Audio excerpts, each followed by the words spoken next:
Holyrood needs good people, and Douglas Ross is a good person. Douglas Ross is a good politician, and he's smart. And it's a shame that he doesn't like Holyrood very much, which doesn't, because it would be good for him to be there. We talked just there about legacy when it comes to Nicola Sturgeon, and again, these things are best judged decades in the future, and you sort of say to yourself, what will people say about Douglas Ross decades in the future? What's his Wikipedia entry, right?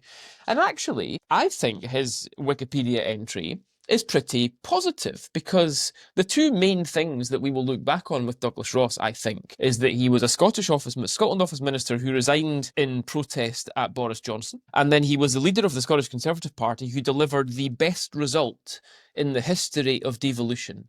Better even than Ruth Davidson. Those are two facts, and those facts can't be got away from. Absolutely, there are recent controversies. The David Ducat thing, it was very poor. You know, there are a lot of questions to be answered about the sort of Douglas Ross, Russell Finlay transition and how long that was going on for and all that sort of thing. He is currently thought of as being the guy who's in the place he doesn't want to be, and then he goes back to Westminster. But actually, in the end, we'll look back at Douglas Ross, and there's as much on one side of the balance sheet as there is on the other to Douglas Ross. And, I hope he does go to Westminster, and I think he could do a pretty good job when he's there. I'm just quite intrigued by the gap in time between now and the next Westminster election. What do you do over 4.5 years to keep yourself relevant and electable?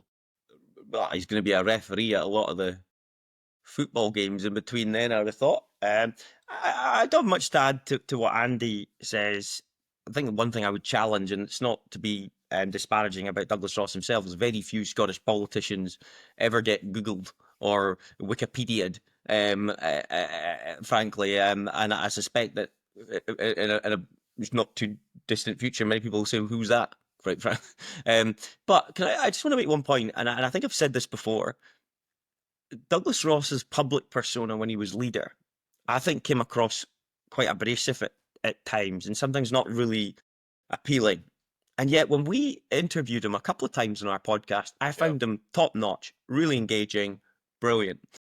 And if he's going to come back to politics, he's not going to listen to me perhaps, but that would be one bit of advice I would give him, is just trying to marry the two a little bit better. Because he's clearly a lot more engaging guy than I think his public persona would let us believe.